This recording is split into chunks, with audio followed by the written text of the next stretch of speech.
Number 10. Here we are. Podcast number 10 with the original homie, Danny Gomes. How are you, man? I'm doing good. Good. How are you, man? Good, man. It's kind of, I was kind of jealous because you had that podcast with Nick. Why didn't you invite me, man? Bro, 3 is too much, man. Fair enough. All right, cool. So today we are talking about some shit that makes us feel uncomfortable, and it's resumes. Resumes make us feel fucking so uncomfortable, so insufficient, but they are so very important. Okay, so, man, I don't know, like, you kind of came up with the idea, like, what prompted it for you? Like, why did you think, like, resumes, like, we should talk about resumes? My unending quest to make the perfect resume for myself. That's what it prompted. Dude, it's really hard, man. It's like the American quest to make the perfect hamburger. It's just, you're never going to get it. There's always going to be a better beef. There's always going to be a better bun, you know? Exactly. And, emphasis on the unending part of it all. It's just too much, man. Absolutely. There's always something. There's always an update, you know? Yeah, definitely. All of a sudden, hiring managers and recruiters are looking for things that are not on your resume, or like they're looking for things that are on your resume but in a different way, and your different way is wrong, and therefore exactly, they're just gonna pass you while they're running through the garden, you know. While they're running through the garden. The garden of applicants, you know. It's what recruiters do basically is they do their best to find candidates that will do well in the market, right? So, like, there's a market of companies looking for new employees, and there's specific skill sets that these companies want from an employee. Right, and what the recruiter's job is to try to, once they get like a description of what the company wants from, the hiring manager, the recruiter, whatever, right? The recruiter, which is a lot of times going to be at like a staffing agency, because not many companies are like big enough to have like an in-house recruiter. So, or they just won't be able to get like enough in-house recruiters, so they'll outsource it to like a recruiting agency, right? And so once the recruiter from the recruiting agency gets a description of what kind of employee with what skill set and whatever they want, and they send it off to the recruiter, well, the recruiter is going to reach out to as many people as possible and try to find, like a handful of candidates that are going to match the description of whatever job that the company is hiring for. So chances are, like, only one person out of, let's say, like 100 people apply for a job, only one person is going to get hired for that job, usually. I mean, there's like some positions where there's like 2 or 3, but in that case, they have to like narrow it down to like 1/2 or like 80% of the candidates that applied, and then 20% of the candidates that applied to like out of that 100, right? And then after that, after like the phone interviews and stuff, and they like try to like narrow it down from like 100 to 20 people, then they have like a more in-depth screening interview, which is like another phone interview, and that's like from 20 people it goes down to like 4 or something, right? And then from 4 you finally go for an in-house like at the company interview. So it's like the process is super long, and Yep. no matter how personable and great you are in person, yeah, absolutely. And like, no matter how good you are in person at like talking to people, you have to be able to like get your point across and get your shit across to a recruiter using your resume, because you won't really have an opportunity to talk to the company until like way later on. So this is why resume is important. Yeah. And that's on the recruiter side. If you are applying directly to the company, then you also have to deal with ATS, applicant tracking software. I mean, even with companies like recruiting agencies, and also with you deal with it everywhere. But please explain that.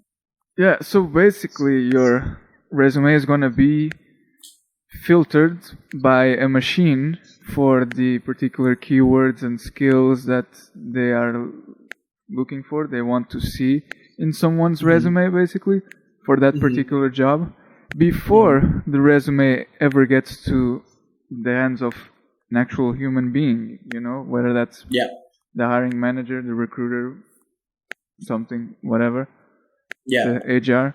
So there's this duality of writing for both humans and robots that we have to be like on cognizant. You have to understand. You have to like be conscious of both, because you have to make it past the ATS, which is the first step, right? So like, what's an example like for like what you're trying to get into? Like you want to do what? Like probably UI UX design, something along those lines. Yeah. We can go. Yeah, we can.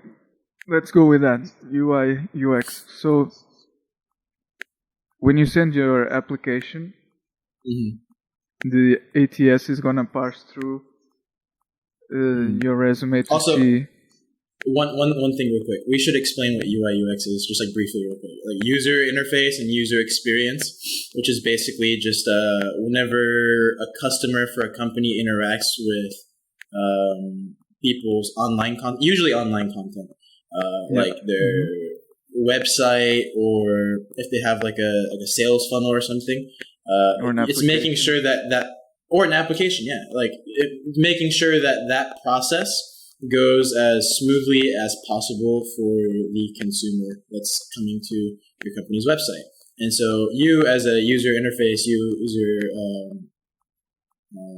experience person, like your role is basically to make that as smooth a process as possible. Really cool job, and lots of different skills that go into it. Yes, definitely. And you could name could you name a couple of those like skills? Well, you need to have a grasp of graphic design, basically. Definitely. Coupled with some copywriting skills, for the sake of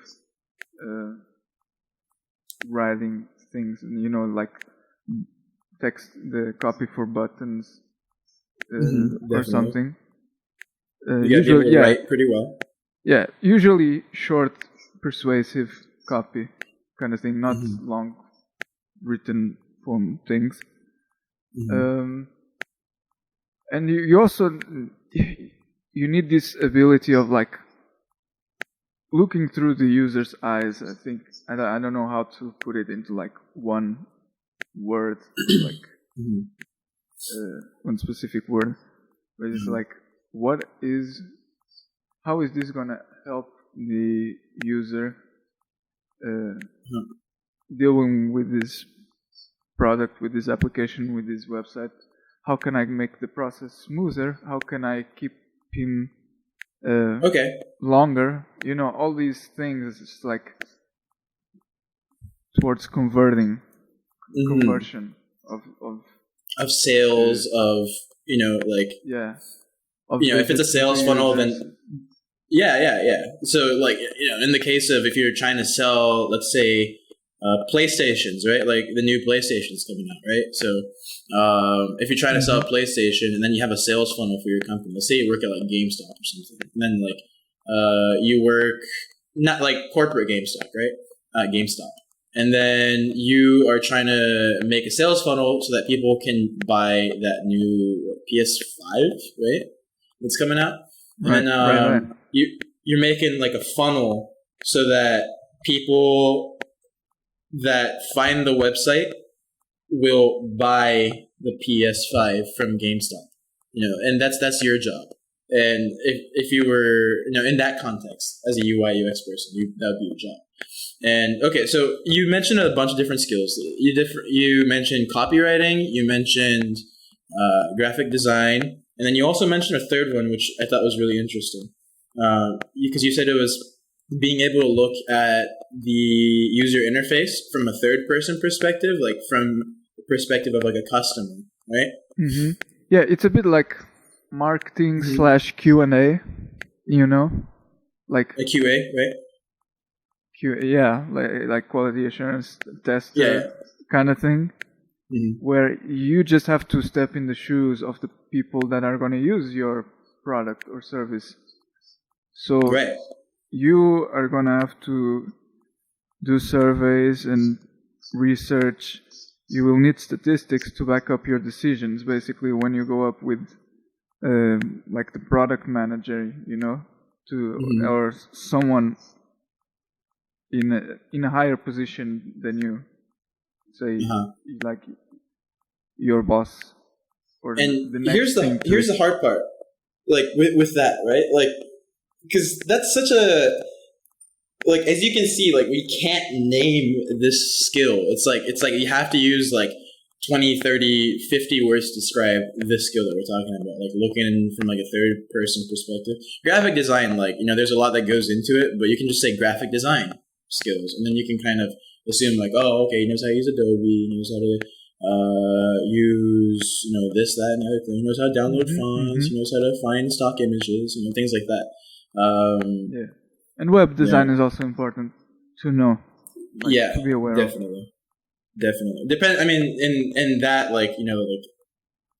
so that's another tangible skill. It's like web design, especially if you say like WordPress or if you say Squarespace, right? So that's important. That's another tangible skill that you can like name. It's like it has a specific nomenclature, right? Whereas, and then copywriting also has a specific nomenclature. But the last skill that we were talking about with third person, like looking at the resume, that's not tangible. So what you have to do is you have to orient your resume so that it looks like you have that skill set. Because everyone, from a company's perspective, like when you go into an interview, like they know that they want somebody that's like X, right? Like that knows how to use that skill set we were just talking about, that third person, perspective. But right. You have to convey that without using specific words, and that's kind of like the downside of using ATS, right? Yeah, exactly. Like, and you can't put like empathy or some shit like that. You have to put like some very difficult, technical jargon. And here's the fucked up part: is that you have to put technical jargon that's in line with what the ATS wants. So, and that being able to look at stuff from a yeah, you do. Well, I'm actually getting to that. Like, so you look at it from like a third party perspective, and that's like the skill set that they want. But then you're like, okay, well, how do I convey that? You look at the fucking job description that's on LinkedIn, and they'll have exactly what skill sets they want. And this is another key part of the resume building process, is that you look at the job description and you have to parse the keywords that are used in the description, because a lot of times it's going to be a recruiter who posted that, and that recruiter is going to use those keywords posted on that job posting, and they're going to use that for their ATS scanning, which means basically that they're going to put your resume through like a gritty process in which they parse all the keywords, and the recruiters, giving you a study guide already. It's basically like you can just orient your resume around what the recruiter says they want within reason, right? Because like if you don't know how to use SQL, then you don't want to put that in your resume.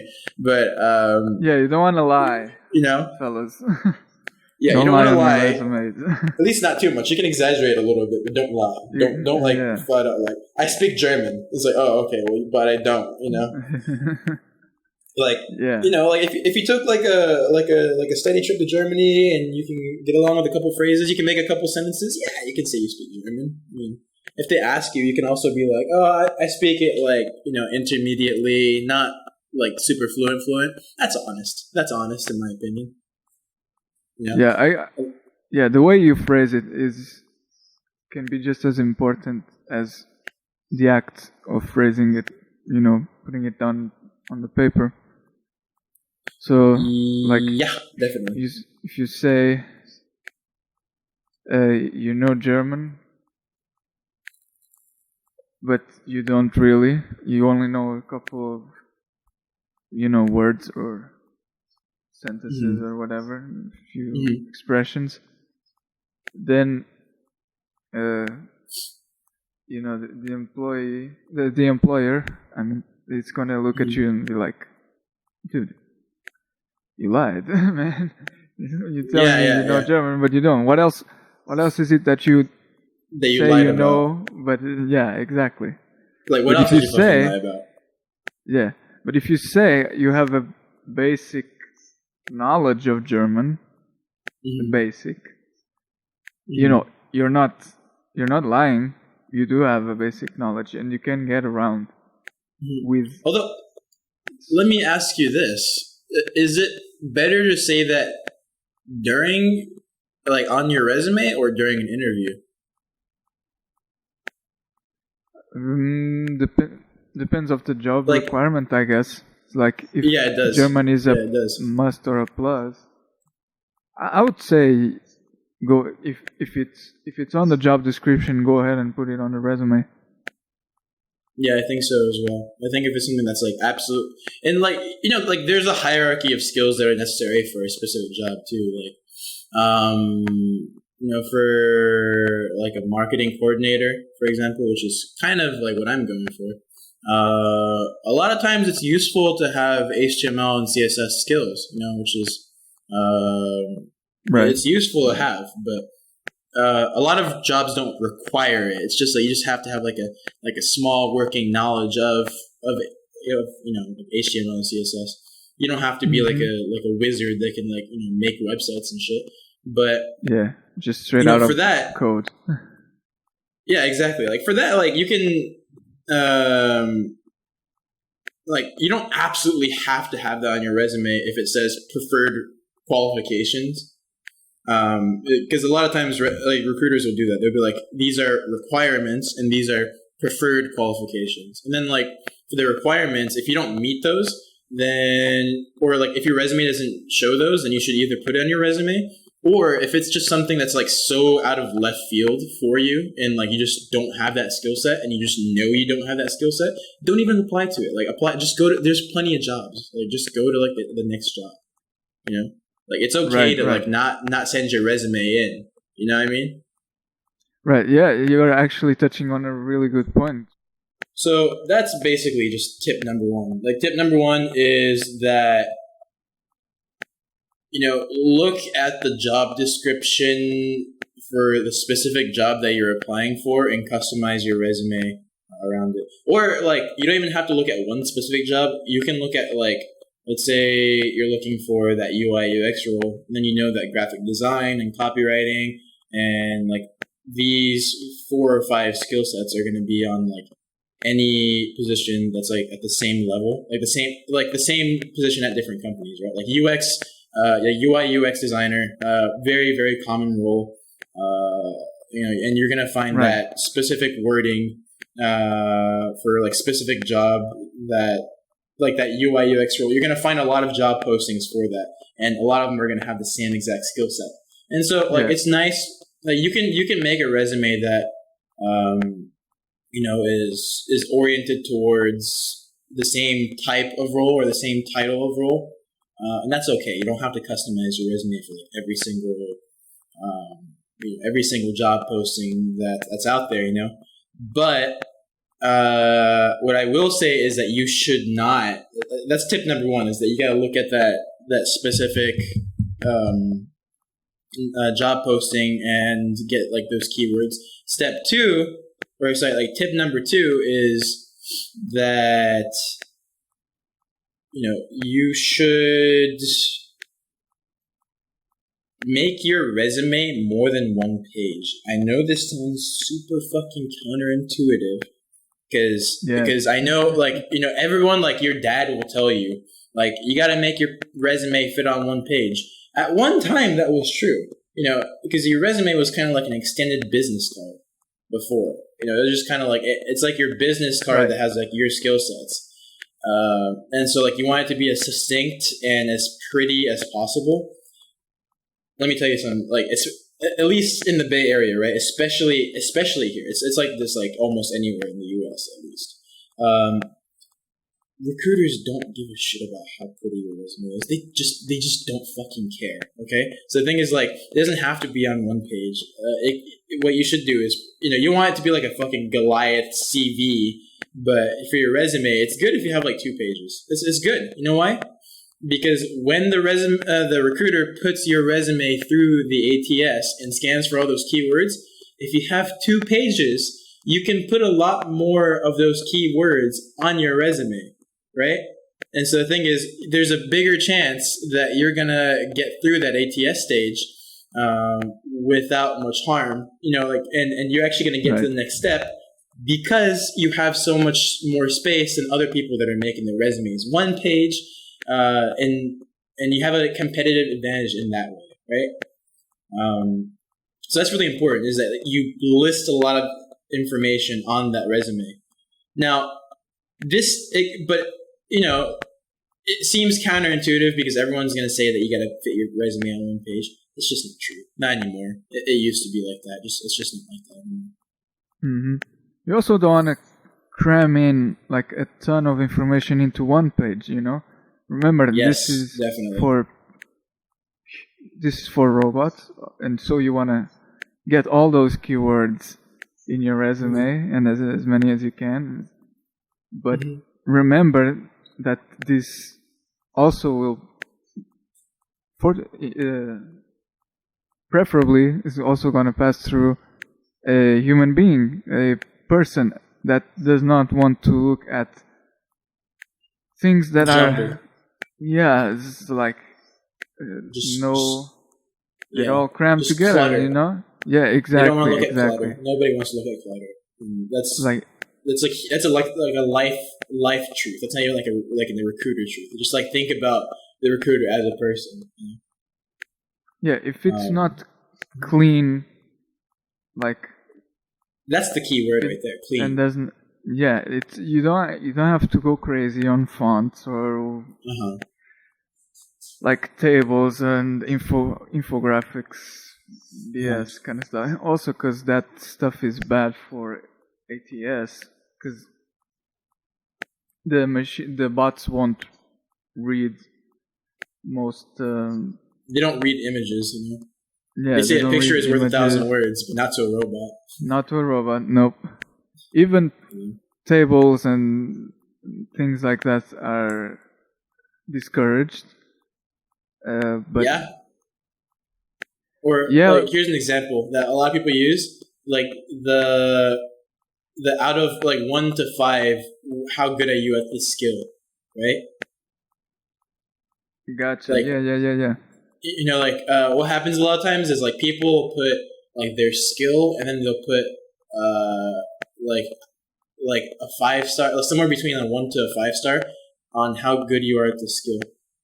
Let me tell you, don't do that. Don't do that. First of all, it's a waste of space because you're putting like those like stars like next to the skill sets that you have. And second of all, if you have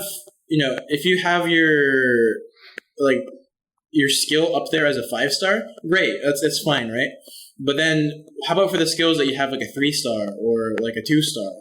It's like that skill doesn't. Don't even put it. Yeah, it's just like it doesn't exist. Like that skill doesn't exist to you for the recruiter anymore. It's like, oh, well, you got a 2 out of 5 star on this skill. That's a 40. That's a failing grade. Okay, that's a failing grade. That's the way that like my boss like, because I mean, you guys that like listen to the podcast know that like I work for a company called Albert's List that is basically a job seeking forum, and the guy in charge, Albert, like said that on one of the posts. He's like, "Oh, like why would you put like 3 out of 5? That's a fail. That's a D. That's a not a failing grade, but it's like a barely passing grade. Nobody wants to see that. You want to like, even if you're not like, you want to present yourself as like an A+ product. You know what I mean? Exactly. Right. Like, yeah, you are trying to brand yourself as the professional that this company wants. You know. The best person for the job. So there can be no room for, B's and C's and D's. It's gotta be straight A's all the way through.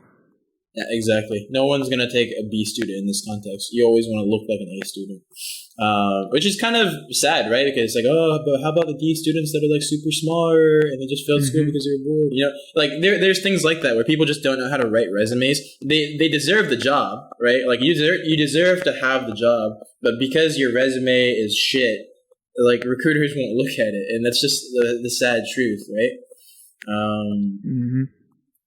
No, and yeah, like. Graph, I know like a lot of fine art majors. They make the real graphic resumes kind of thing, with lots of colors and that's their job. That's what they do, right? Well, yes, but remember, your resume is gonna pass through the robots, and the robots can't deal with any of that shit, shapes, colors. None of that is gonna pass through the robots, man. It's just gonna pass through. Like it's like they're not gonna look at it. It's like it's not gonna look at it. So no. The robots will dump it. It's not gonna like the resume. Yeah. Oh, it just dumps the entire resume if there's like shapes and stuff in it? Yes, yeah. Oh, that I was not aware of. Hey, look, I'm learning new things every day. no, it's because it makes kind of sense, though. It kind of makes sense. And the technology hopefully is improving, and the ATS will hopefully one day be able to process all those things, the shapes, the colors, the tables, all that stuff that makes your resume stand out. And like, yeah, and especially if you're like a graphic designer and stuff, because that's in a way you showing that you have it's your first portfolio piece they're gonna see. It's the first portfolio piece that they're gonna see. It's literally that. Exactly. And you want it to look nice. And if you can't make it nice, that's really fucking unfortunate. Hopefully the technology catches up to it. Yeah, definitely. Because like I remember, like that was one of my cleanest pieces, like the resume, like from color selection to like the way things were organized, and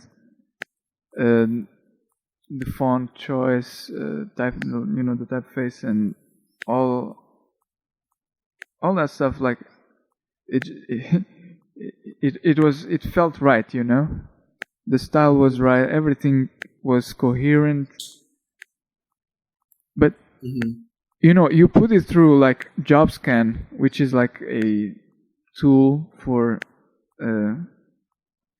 evaluating your okay. Yeah.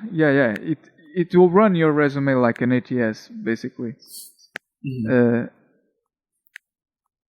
That we're not promoting this product, by the way. This is just Danny saying it's a good product. We're not getting money from them, No. I wish. Link in the description. No, just kidding. But it will rip apart your pretty your resume. PDF. file. Yeah. Just destroy it. Yeah. Yeah, because it's gonna jumble everything. That's what's gonna happen. It's gonna jumble all your information, all your text, and it will because it jumbles so hard. You just go so hard on the jumbling. It won't find any keywords, because words will be put together to be out of order. Yeah, exactly. Especially like PDFs are like a lot of times it's really hard to like copy. Okay, like if you take a PDF file and you try to copy the specific text from the PDF file, a lot of times you'll like put it out of order too, because like PDF, it kind of makes those like that text like kind of hard and it kind of like loses the integrity of the text, like not image wise, but like if you're a computer and trying to parse that. Yes. Okay, yes. but so yeah, like we talked about the ATS. Like the first step is getting past the ATS. It's the first guardian of the temple, right? Right. That's the first one that you have to get past, and then the second one is that you have to get past the recruiter, right? Because once you get through the ATS and then you come up with that, like 95, 100% that you're going for, like in terms of like how well you match up with this job. Now the recruiter is going to talk to you and be like, "Hey, so what's up? I saw that you had a good resume and we're like interested in talking to you." Well, before they make that phone call to like tell you that, they have to look at your resume and agree with the ATS, right? Be like, "Oh, okay, well he does have really good qualifications," and for that, like, you got to talk about like the order of the resume. Now, we already talked about making it like not one page and making it like 2 or 3 pages. Maybe 3 is a little bit overboard, but like 2 probably is probably pretty good. And then, so now comes the question, like, how do you structure your resume, right? Ooh, yeah, that's a big one. Okay, so this is tip number 3. List information in sections, and by sections I mean like education, skills, highlights. Also, when you put highlights, don't even put a summary. Don't put summaries. Like, that's another thing that people tell you is like they'll tell you to put like a summary of everything. Like, I'm a hardworking candidate, this and that. I've taken multiple overtime shifts. And it'd be great if you could hire me. Don't right. Yeah. Don't put a highlights instead. Like, what you do is you take 5 things that you think are really great about yourself. 5, like 3 to somewhere between like 3 to 7 things that you think are like really great about yourself, and then you list those in bullet points. Like, for example, on my resume, like one of the things that I put is recent BA graduate in English. Very relevant information. You should probably know that. That's the first thing that you should put at the very, very, very top of your resume is that, information like that. And then strong writing and research skills. I'd rather use like a better word than strong, but I guess it's fine for this purpose. Like, so I can write and I can research really well, right? And then, so those are like just like skills that you're gonna need for this is for like a marketing / copywriter job. So like having a degree is really important for a lot of jobs. So I put that, and then I put strong writing and research skills because you got to have the ability to research and then write content based on the research that you do, and then right, yeah, another one that I put was workaholic with an insatiable desire for knowledge. Now, workaholic. That's the kind of and that's the kind of stuff that you want to put, showing that you're like especially if you're young, you want to put stuff like that. Like, that's the kind of stuff that you put in a summary, but you can put that on just one line. You can put it on one line instead of having it like occupy like the whole like first 10th, 20%, 10th, 20th. Like the first 10, 20% of your resume, which the recruiter's going to look at. You don't want to put that. You want to make it as easy to read as possible. Put it in a bullet point. Okay, just put it in a bullet point. And then I also put my portfolio, Broklahomies.com / I'm not going to tell you what the link is, but it's it's it's a very useful play. Like putting a highlights instead of a summary is so much better.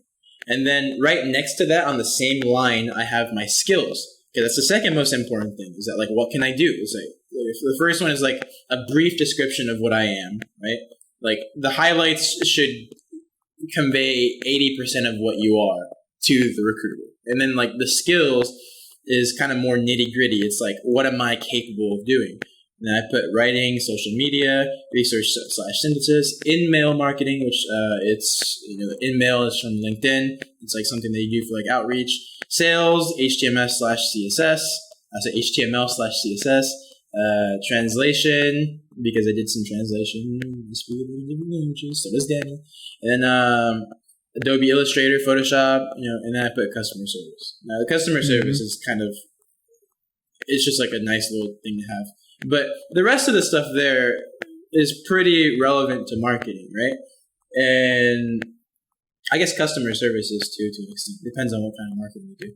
But, those are 10 skills that I picked out and I put right next to highlights because that's one of the most important things. So highlight skills, and there's a subheader right above all the information that says highlights and skills. That's key because the recruiter needs to see that, right? And so, then you go into related work experience. I picked 3 jobs that I thought were really relevant to what job I'm looking for. And then after that, I put education, right? I put education right after that. If you're straight out of college, education should probably be like above work experience because you don't have work experience, So like your education is more of a priority if you're right out of college. Let's say you have like a BA in business, general business, right? Well, if you're looking for like a sales job, then like, do you want to put that, or do you want to list that one internship that you had for like 2-3 months? Like the internship is important, but the 4-year degree is infinitely more important, and so you want to put that probably first, right? Yes, but I have different areas will have different preferences. Like I'm thinking of like video game design and stuff. I think they would value an internship or more than one internship over a degree. Just because. It does depend on the job. Like if you're like an artist, for example, like, that's why I said that this is like straight out of school. And like most people do like what, like 0 to 1 internships when they're in school, right? Yeah, I did. A lot of people don't even do. You did 1, yeah, exactly. I did 0. Yeah. I didn't do any internships. So, like a lot of people don't do them. And it depends on industry too. Like you're talking about if you're in gaming and animation, right? So like that's like what you're doing with the 3D modeling for video games. Getting a job, getting an internship in that industry specifically is really, really, really hard, right? Because like especially if you're like in Oklahoma where we were at. There's not many places where you could intern at, So if you have that experience, then it might be better to put your work experience first. However, if you were doing gaming and animation, and you didn't have like an internship doing like 3D modeling, and like your internship was in graphic design instead, then maybe you're better off putting your education first, because that internship isn't as valuable. And so, like, you just kind of got to think about what you think is more valuable to the recruiter in terms of, what you have, like your education or your work experience. And then you kind of, like, decide the order there. Because at the end of the day, like, it's not that big of a mistake. Like, they're going to see my education right after my work experience. It's just, I'm just choosing the order so that I have a higher chance of them love grabbing their attention early on. That's it. That's literally it. And so, and then Another thing that I did is like I took related work experience and I picked 3 things that I thought was really great, jobs that I did. Like I work as a marketing assistant right now for a cafe called iJava here, and then I work as a marketing associate part-time also for Albert's List I was talking about. And then I used to work at the Apple Store in Oklahoma City, so that's 3 things I picked. There's other things, an additional work experience on the next page that I still put those different positions, but they're not as important. They're not as important as the top 3 jobs that I picked. Mm-hmm. And it comes after education. Like it's in the resume, but it doesn't have to be in the resume. Like I could totally take it out of the resume if I wanted You to. could, but it's those additional work experiences that give you this credibility, and that's how the employers and recruiters are going to see, this guy is a hustler, he's been exactly working hard. Yeah, like even though these job experiences don't necessarily contribute to like how you're going to do in this other field, maybe, or technically how you're going to do, right? Technical skills wise. Yeah, but this shows that you are used to be in a professional environment. So you're not afraid of working. Like you will work. Exactly. You are. You have an entrepreneurial mindset, even if that entrepreneurship is like all based on yourself, like on improving yourself, of making yourself more capable for these challenges. Yeah, and for some people it's entrepreneurial, but like for other people, like if you do consider this is like the audience, but if you do consider yourself entrepreneurial, definitely like list your hustle, like what Danny said. Now, if you're a little bit less like that, just convey yourself in a way that gives justice to that does justice to who you are and what you want, right? Because you still want to put your job experiences, but maybe it just shows that you're good at listening to other people, right? Like, for example, like if you had like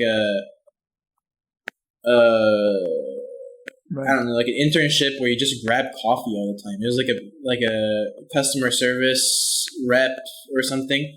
But then your numbers are really good because in terms of like how your customer service was.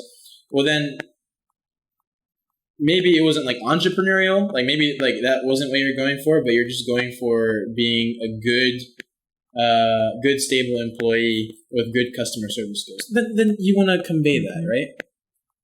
Right. But, yeah. It's nice. It's cool. Like being an entrepreneur is like the cool thing, to do. But like not. Yeah, I don't mean it in a way like I've been doing this, but because I want to like create my own business and be my own boss, kind of thing. Mm-hmm. That's behind a lot of people's willingness. A go-getter. That's the term that a lot of recruiters use. A go-getter, a self-starter, and go-getter. That's literal terms people use. Right. Yeah, actually, exactly. Self-starter, go-getter. That's what you're going for, huh? Is that more or less what you're going for? Yeah. You show, a go-getter, because if think about this, a guy that has no previous work experience, whatever that may be, it's like even if it were just mowing lawns, or working at a fast food joint, and all of a sudden just falls right into the job market, his first job, and he has no record of work ethic, accountability, of work ethic, exactly, of taking orders, as an employee. Some people are really bad at that. Like some people cannot listen to their bosses. Exactly. Yeah, and but they don't know that because they never had a job. Right. Yeah. It's like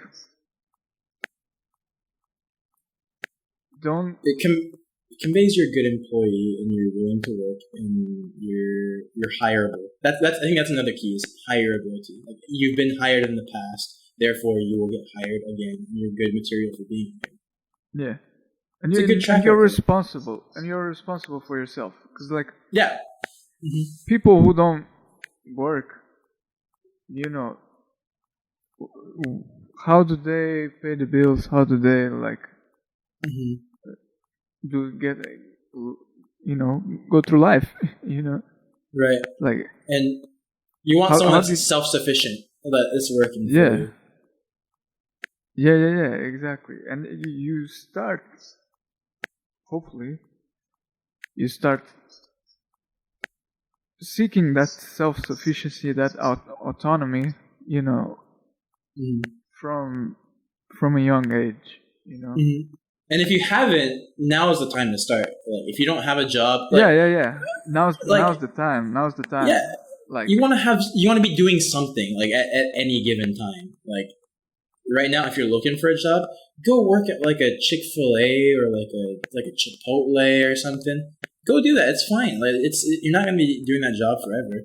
And you know, if you can find something better, then do that. You know, don't go for Chick-fil-A. Be like, oh, I want to, you know, like I want to serve chicken sandwiches. No, nobody really wants to serve chicken sandwiches, but get whatever you can, and in the meantime, and just like build that resume up. You know, like I don't know. Okay. Because you can use everything as a stepping stone. You know, if you know how to phrase it, you can use. Yeah, it's the phrasing. Every experience.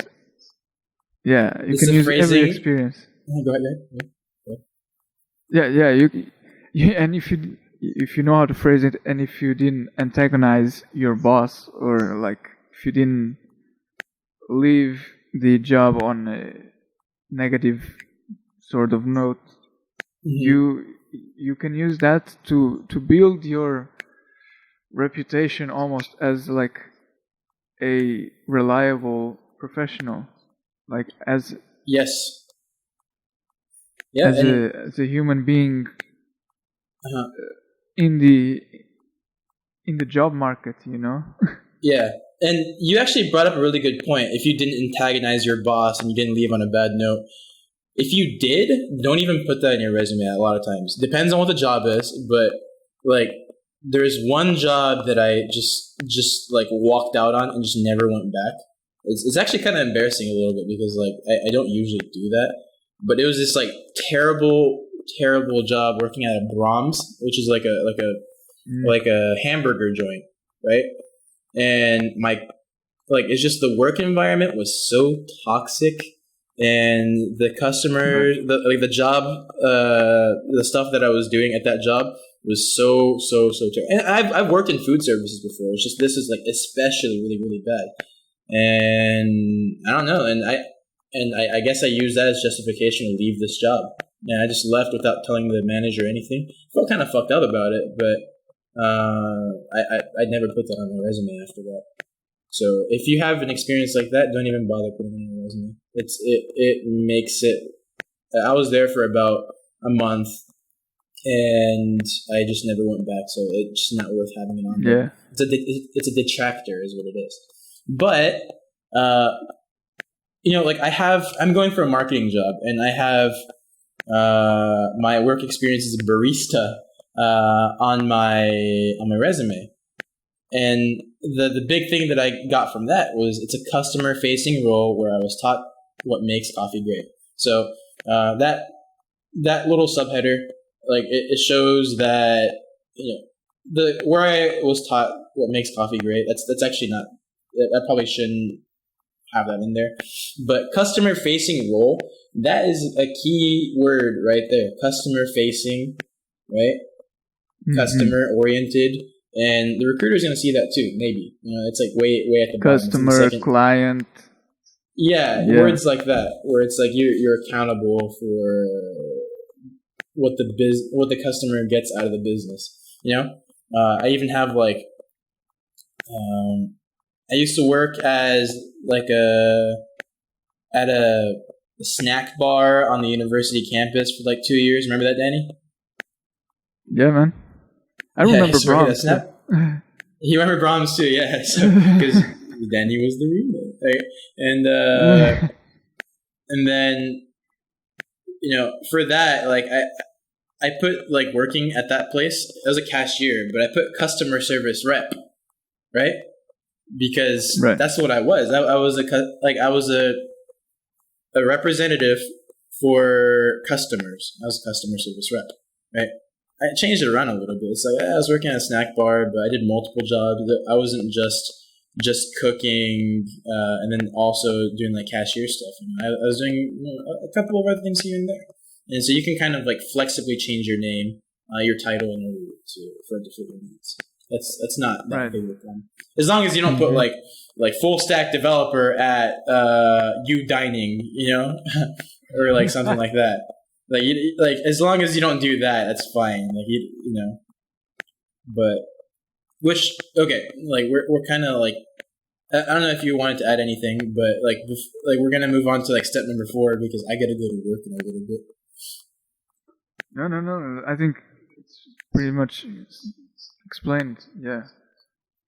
Okay. So tip number 4 is use statistics and specific examples of what you have done in other jobs. Right? Yes. What I mean by that, dude, this is so important because this is part of that track record of hire ability, how hireable you are, that recruiters are going to look for. Like one example that I use is, at the Apple Store when I worked there, I was a part-time technical specialist, which means that I fixed phones. But I did a good job there. So what happened was I went from part-time to full-time. So I put promotion from part-time to full-time retail sales / customer service role after 4 months of service. That's very, very, very deliberate wording because I went from part-time to full-time, but I want to stress the fact that it's a promotion, right? I got a promotion, which means that I did something good and I was rewarded as a result of it. Good. Correct. And then retail sales. Okay, well, retail and sales, a lot of times those are words that you use if you're working in kind of like if you're working in like a business role. So, like, especially if you're doing sales, you want to put sales on your resume. Retail, retail means that you're selling stuff too. It might not be like a corporate sales position, but it's good experience to have. So I put that on there. And I put / customer service because you want to have customer service on your resume because almost every company, you're going to want that from almost any candidate because if you're good at customer service, it means that you're good at dealing with people. And that's really important. And then I put after 4 months of service, very deliberate as well. It's very intentional because it shows that in 4 months, I got myself a promotion. That looks good. So I got promotion doing retail sales and customer service after 4 months. It shows which is a promotion, from part-time to full-time, what you are doing, and then what you're doing is sales / customer service, and then after 4 months of service, for how long, right? Like how long did it take? So I've quantified it, I've defined it, and I've showed why it's important. And so I think that's a pretty good entry for my job at the Apple Store, right? That's the kind of stuff you want to use. Or like if you're like a salesperson, like or let's say you're like business development person. Well, like let's say that like during the 3 or 4 years that you've been at the company, you've saved or made the company $1.5 million in revenue. Well, that's very significant, and it's like a very tangible number, 1.5 million. And so you want to put that on your resume under that job description, right? Yep. Yeah, man. Especially, all the way on on the top. You know, you can just blast that shit. Exactly. You're right. If you need to put it on the highlight, you know, you should. It's the statistics is the quantifiable measure of how good are you really. It's like that's what recruiters and employers are looking for. They're not looking for self-evaluation of your skills, you know, the from 1 to 5 kind of thing that we were talking about, you know. It's not what you think about it; it's what other people think about it. Yeah, it's the facts. It's the juice. Yeah, pure and simple. It's the facts. It's the truth, the verifiable truth. So, like, I'll just give an example real quick. Like, in my resume, I have in my work with Biblion that, you know, my contributions helped the magazine reach thousands of readers. Mm-hmm.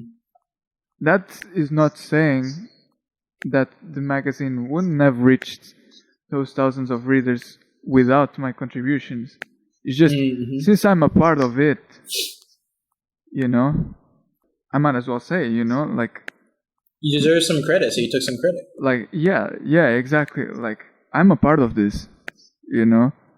My work is part of the success of this magazine. Whether, you know, whether I'm just like a copywriter, you know, or like thing, or if I'm like the editor, which now I am.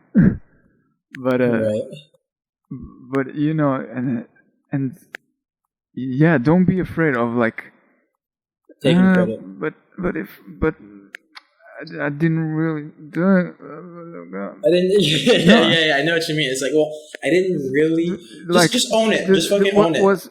Yeah, exactly. Like, you don't have that self-inflicted doubt of like. Yeah. But can I really say this? Like, was my contribution really that? Maybe it wasn't that big. Don't be negative about these things, people. Like another example. Like, okay, like one thing. Like, you might not have been like Gene Cernan or like Mr. Armstrong that landed on the fucking moon, right? But if you were in that spacecraft, take fucking credit for it. You're like, oh, I wasn't the first one to put the flag down. Who fucking gives a shit? You're part of the team that went to the fucking moon. So, like, take credit for that. You know, yeah. Because that's it. That's it. Yeah. Also, because like people are gonna ask if you're saying that you did. So when you describe your role in your resume, in your work of your work experience, you're gonna have to give them like some idea of what exactly did you do. And you know, they don't want to see like, oh, I was serving coffee at Starbucks, you know, I was doing this. They don't want to see tasks. They want to see results. Yeah, absolutely. So show them give them the results. Give them the data of how your contribution, how well you did, like how well you actually did. How well did you do, and how did the company benefit from that? You know? Yeah, that's a good way to put it. How did the company benefit? Because if you made some positive imprints in a different company, chances are you'll do it for the next one too. Let me just interrupt real quick to open the door. Okay. Yeah. But yeah, it's okay. So like the summary basically is that if you want to, you know, if you think that what you did was important and you think that it's important for a different company, then you should put it on there, regardless how small it is or how small of a part you were of it, because there's gonna be other people that do the exact same thing. They do the exact same thing, right? Like other people that are doing the exact same thing, like putting down that they were a part of this thing that they actually were like a very small part of. Other people are going to do it too. So the thing is, if you don't do that, you're now at a competitive disadvantage compared to those other people that also weren't like a very big part of a project, but they took credit for it, and it's not. No, it's the truth. Like they were a part of it. It's just they were a very small part of it. Yeah. And other people are gonna get a leg up on you because they took credit for it and you didn't. Yeah. They owned it and they showed it. Exactly. And at the end of the day, like if nobody believes in you, you should believe in yourself. You know what I mean? Like if nobody else believes in you, at least show that you believe in yourself. And that's valuable for recruiters too, because if you believe in yourself, other people believe in you too. And recruiters know that.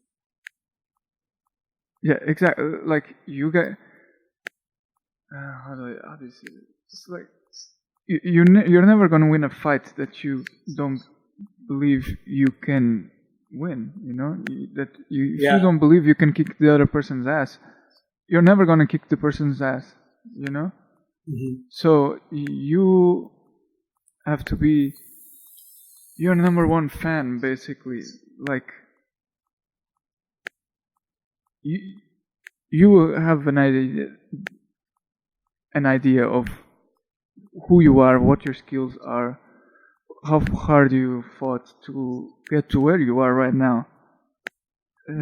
So use that to your advantage. Like use that as a stepping stone to other things, to build your skill set, to move up whatever you are. If you are in an entry level job, like go all out to move yourself up to an associate level position. To move up. Like if you're looking for a job, you gotta be resilient, man. You can't fold your arms and just wait for the recruiter that you want, the job that you want to fall in on your lap. You have to go look for it. You have to make opportunities for yourself, and it's and you won't get 100% of the jobs that you apply for. You probably won't, and you won't get them. But if you keep going with belief in yourself, eventually someone's going to believe in you, right? It might not be right now, but if it might not be right now. It might be a couple months down the line. It might even be a year down the line, right? But eventually, if you keep believing that you can do it, then you will do it. But if you don't believe in yourself, you'll never make it. Exactly. Yeah. What's the worst thing that can happen to you from not getting the job? Is them saying no. Yeah, that's exactly right. That's the worst thing that can happen to you. Nobody's gonna torture you, or hopefully. Yeah. I don't know who you're rolling with, but nobody's gonna hurt you or anything. Think less of you because you didn't get the job that you applied to. So don't lose faith in yourself. Keep working hard to build up that resume. And show them that you're the solution to their problem. Because that's what they're in the like a problem that they have, and you could solve that. That's what they're. You're the antidote. Yeah, exactly. Like that's what they're in the market for. They're looking for a solution to a problem, a gap that they have. So promote yourself as the utmost solution, best solution that they could find. I agree with that, and that's tip number 5 is believe in yourself. Believe in Boom. yourself and promote yourself as such. That's good. That's a good ending note. Yeah, Danny. man. It's some inspirational shit, man. Spicy Yeah, Portuguese. I worked hard. Right? I worked hard, man. took a lot of mental power to produce that. Oh man, that was a treat of a meal. It was a good bacalhau. Yeah. Bacalhau. Right. Cool. Any ending notes? Bro, this was Anything fun. you want to say? Yeah, it was fun. Nah, man, I just had a blast, man. Glad to address this, because I too I'm always on the look, always on the quest for the perfect resume. The Holy Grail resume. Yeah, the resume that you can send to any employer and they will always call back. You know, that's what you want. But it's unattainable. You know, it's fine. It should be unattainable. Cool. It's unattainable, but It's doesn't an mean ideal. you shouldn't. Yeah, Work it doesn't mean that you shouldn't pursue it. Like, do your best. Do your best, fellas. And you'll get the best. Fair enough. All right, guys, we're at the end of the Broklahomies podcast. I hope Danny pumped you guys up. We're going to be doing these, should be about once or twice a month. And then don't forget to check out our Instagram at Broklahomies. It should actually be, I think I just changed it to at Broklahomies podcast because I think the name Broklahomies, it wasn't, people didn't know what Broklahomies was. So this is kind of like a little marketing adjustment that we made where we turned it into at Broklahomies podcast. And that is at BROKLAHOMIES